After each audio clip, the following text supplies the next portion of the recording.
बिस्मिल्लाहिर्रहमानिर्रहीम। जी मेरे मोअज़्ज़ज़ नाज़रीन, अस्सलाम वालेकुम वरहमतुल्लाहि वबरकातुहू। उम्मीद है आप खैरियत से होंगे। वर्ल्ड वाइज न्यूज़ चैनल से और फेसबुक पेज से आपकी खिदमत में हाज़िर हूँ। और मेरे एक बेहतरीन दोस्त कराची से रईसुद्दीन शेख साहब हैं, उन्होंने एक मुरासला जो है वो मुझे भेजा है और मैं वो आपके साथ शेयर करना चाहता हूँ। वो एक बहुत बड़े सहाफ़ी हैं और बहुत ही जहांदीदा पर्सनैलिटी हैं। तो उनके ख़यालात जो उन्होंने कुर्तास पर कलम के ज़रिए जो है वो आपके लिए जो है वो लिखे हैं, वही मैं आपके साथ शेयर करूँगा। उम्मीद है आप बग़ौर हमतन गोश होकर जो है वो सुनेंगे। और अगर आपने चैनल जो है वो सब्सक्राइब नहीं किया या फॉलो नहीं किया, तो अगर आप यूट्यूब पे हैं तो इसको सब्सक्राइब कर दें, और अगर आप फेसबुक पर हैं तो इसको ज़रूर जो है वो आप फॉलो कीजिए, ताकि आपके साथ साथ जुड़ा रहे। और ज़्यादा से ज़्यादा शेयर कीजिए, इसलिए कि ये पैगाम जो है दूर तक जो है वो पहुँचे। उन्होंने 14 अगस्त के हवाले से जो है वो तहरीर की है। वो ये है कि सदियों के ज़हनी गुलाम ये अवाम, सदियों से सदियों की ज़हनी गुलाम ये अवाम। तो उन्होंने लिखा है कि मेरी बेबसी का तमाशा हर सरे राह गुजार ने देखा, शेख मेरे मुकद्दर की कठपुतली की डोर मेरे हुक्मरान के हाथ में। ताकत व इख्तियार इंसान से बहुत से वो काम भी कर देते हैं कि जिनके बारे में आम इंसान सोच भी नहीं सकता।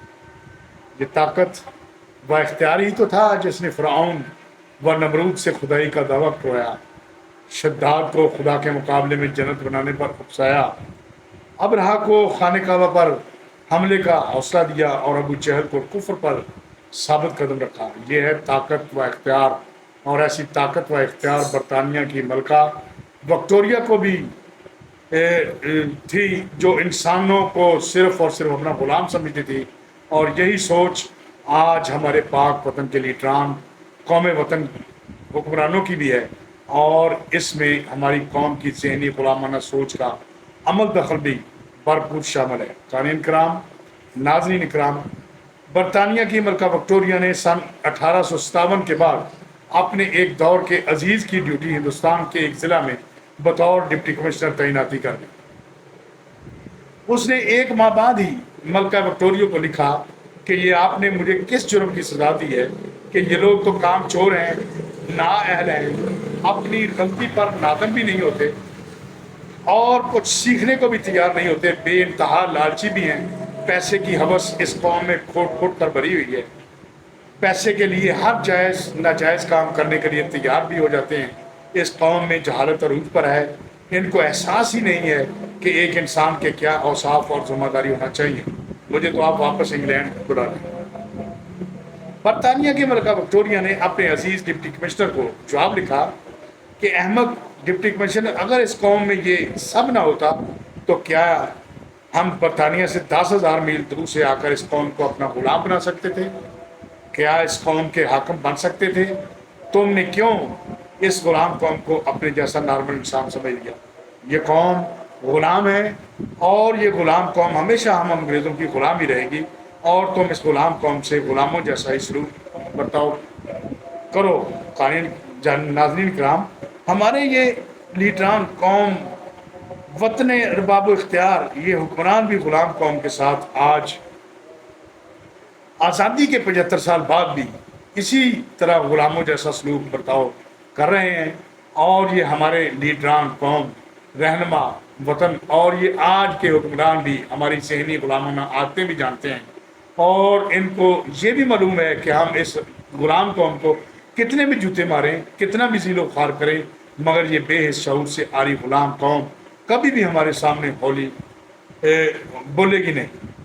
जूते खा लेंगे, भूखे रह लेंगे, भूख अफलास मुफलसी तंग आकर अपने बीवी बच्चों के हमरा खुदकशी भी कर लेंगे। ये कौम को सेहत, इलाज, मुआवजा और तालीम ना भी दें, मगर ये भोली भाली ज़हनी गुलाम कौम अपने सियासी लीडरान, कौमी रहनुमाओं, वतन, इन हुक्मरानों की खिदमत करते रहेंगे, इन्हें वोट देकर कामयाब भी कराते रहेंगे, मगर ये ज़हनी गुलाम कौम اپنے ضروریات زندگی کے بنیادی حقوق کے حصول کے لیے کبھی بھی نہیں کھڑے ہوں گے۔ اگر کھڑے ہو بھی گئے تو اس قوم کو کسی ملا کے ذریعے کسی نئی کہانی میں الجھا دیا جائے گا، اور یہ ہماری سیدھی سادھی جذباتی قوم کہیں بھی کسی بھی معاملے پر نعرہ بازی اور گھراؤ جلاؤ شروع کر دے گی، آگ وغیرہ بھی لگا دے گی، کچھ کو جان سے بھی مار دے گی، لیکن کبھی اس قوم کو اپنے جمہوری انسانی حقوق مانگنے کا خیال تک نہ آئے گا، اور یہ قوم بلیک ڈالے سے بھی ڈرتی رہے گی۔ قارئین کرام، ناظرین کرام، مجھے نہیں لگتا کہ یہ قوم اپنے حق کے لیے حکمرانوں کے خلاف نکلے گی، کیونکہ یہ قوم انگریز کے دیے گئے نظام غلامی کی وجہ سے ذہنی طور پر اب نسل در نسل اہل اقتدار حکمرانوں کی غلام ہو چکی ہے، اس کی فطرت میں غلامی پڑ چکی ہے، اور انسان کی عادت تو چھوٹ سکتی ہے، لیکن انسانی فطرت میں جو شامل ہو جائے وہ فطرت نہیں چھوٹ سکتی۔ اس قوم کا مقدر غلامی بن چکا ہے، یہ روز نت نئے انداز میں حکمرانوں کے لطر کھاتے ہیں، لیکن یہ نہیں پوچھتے کہ ہمیں مارتے کیوں۔ اللہ تعالیٰ اس قوم کو شعور آگاہی دے کہ یہ اپنے حق کے لیے سڑکوں پر آ جائیں، اس ظلم کے خلاف اپنے روزمرہ ضروریات زندگی کے بنیادی حقوق حاصل کرنے کے لیے لڑ سکیں، احتجاج کریں، اپنی آواز بلند کریں، اور وہ پرامن طریقے سے کریں، اپنی عوامی طاقت سے ایسی ظالم حکومت کو اقتدار سے باہر کریں کہ جس نے عوامی سے جینے کا اور روٹی کا نوالہ تک چھین لیا ہے۔ یہ ظلم نامنظور۔ اس نے مؤذن کی طرح اپنا فرض پورا کیا ہے، جس نے مسجد میں کھڑے ہو کر اللہ تبارک و تعالیٰ کی خوشنودی حاصل کرنے اور اللہ کے مخلوق کو نیکی بھلائی اور نماز قائم کرنے کی دعوت دیتے ہوئے نیک نیتی سے اذان دی۔ اب کوئی نیکی بھلائی اور نماز قائم کرنے آئے یا نہ آئے، اس نے اپنے فرض کی شمع کو روشن کیا۔ اب کوئی روشنی سے مستفید ہو یا نہ ہو، میں نے بھی اپنی کوشش کی ہے اس بے شعور قوم کو جگانے کی، اور اپنا فرض بھی پورا کیا ہے، اس دعا کے ساتھ کہ اے میرے اللہ پاک، تیری یہ پیدا کردہ مخلوق ہمارے لیے کڑی آزمائش اور سخت امتحان کا سبب بن گئی ہے، ہم فیل ہو چکے ہیں، اب آپ بھی کچھ کریں۔ اے ہمارے پیارے رب کریم، اپنی بے بس لاچار مخلوق پر اپنا خصوصی رحم و کرم فرما۔ اے تبارک و تعالیٰ، آپ ہم سے راضی ہو جائیں، کیونکہ ہم خود کو مضبوط رکھنے کی کتنی بھی کوشش کر لیں، ہمارے دل میں کتنے بھی شغاف ہیں، اور ہم کہاں سے زخمی ہیں، ہمارے کون سے خواب اور خاص انتظار کی سولی پر لٹک رہی ہے۔ میرا رب کریم آپ سب جانتا ہے، کیونکہ آپ سب جاننے والے ہیں، آپ ہر چیز پر پوری قدرت رکھنے والے ہیں، آپ بہت غفور و رحیم اور بڑے رحمان اور رحیم ہیں، رحم کرنے والے ہیں۔ آخر میں اس غلام قوم کے نام ایک شعر ہے، وہ یہ ہے کہ ابھی تک پاؤں میں چمٹی ہیں زنجیریں غلامی کی، دن تو آ جاتا ہے آزادی کا، مگر آزادی نہیں ملتی۔ اللہ تبارک والا آپ کا، ہمارا سب کا، پاکستان اور پاک فوج کا حامی و ناصر ہو، اور آپ کی، ہماری سب کی، پاکستان کی اور پاک فوج کی مدد و رہنمائی فرمائے، آمین یا رب العالمین۔ تو ناظرین کرام، یہ ایک چھوٹا سی تحریر تھی جو آپ کے ساتھ شیئر کی ہے، امید ہے آپ کو پسند آئی ہوگی۔ اگر پسند آئی تو اسے کو سبسکرائب اور شیئر ضرور کریں، فالو بھی کریں اور سبسکرائب بھی کریں۔ بابر صدیق چھاپا کو ورلڈ وائز نیوز چینل سے اجازت دیجیے۔ اللہ حافظ۔